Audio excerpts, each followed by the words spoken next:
Welcome to episode 49 of Forest Focus, brought to you by the USDA Forest Service Pacific Southwest region. In this episode, we're going to take a wilderness walk in recognition of this anniversary year of the 1964 Wilderness Act. The Act created the National Wilderness Preservation System to assure that expanding settlement and growing mechanization did not lead to the modification of all areas in our nation. Today, the wilderness system includes over 800 areas across the country, and the Forest Service administers more than half.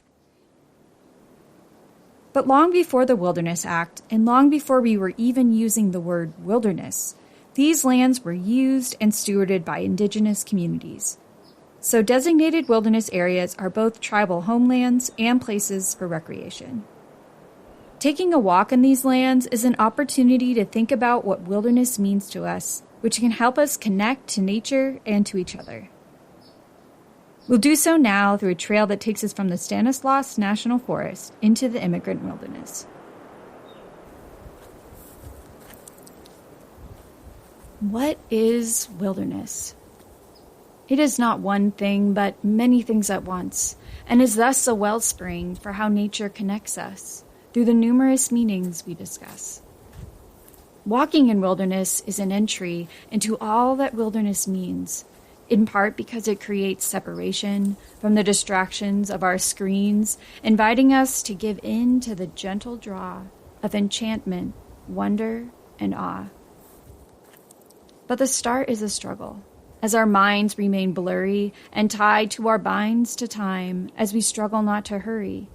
The efficiency fixation is hard to shake, but walking can help us take this needed break. Because we do need periodic pause from life's relentless pace to rediscover restfulness, and we can find it within this space. Here we can refill the inner well through nature's calming spell. But there is a weight on our back and weight on our mind, and because of that we find it hard to be kind to ourselves, because of how slow all of this causes us to go. But this begs the question, what good comes from speed? Does achieving such truly satisfy any need? Perhaps wilderness provides invitations to the peace and goodness of such limitations. At this slower pace of perambulation, we can see each plant's design, the shifting hue of soil underfoot and leaves backlit by sunshine. Their quaking creates a chiming to accompany our continued climbing.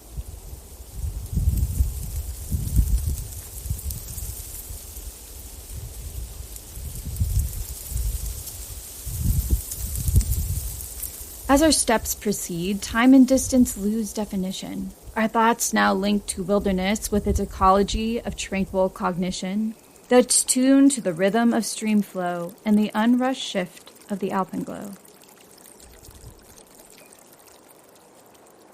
At our camping spot by the lake, shadows are on parade in shifting shades displayed on the granite walls surrounding as the sun slowly fades.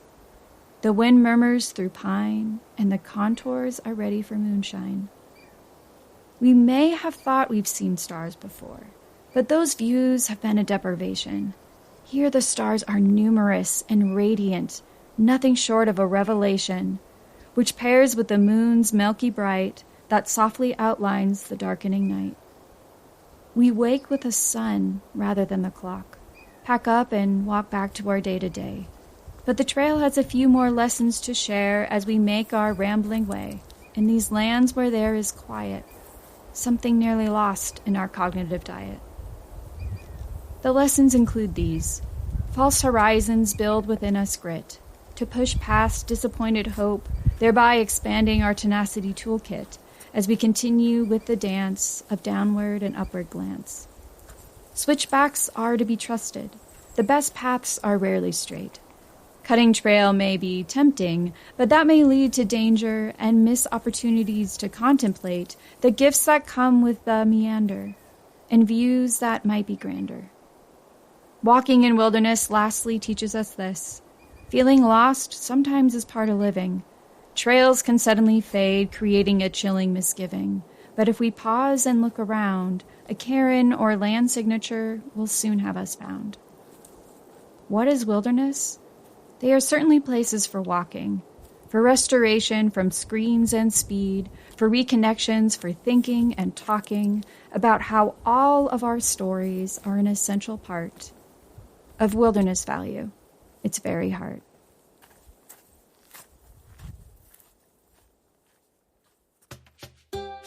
Thank you for listening. To learn more about wilderness areas near you, activities you can do in wilderness, and how nature connects us, go over to the show description page and click on the links.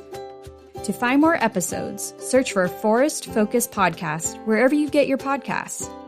Until next time, enjoy your public lands. Please remember to recreate responsibly, know before you go, and learn what you can do to prevent wildfires. Take care.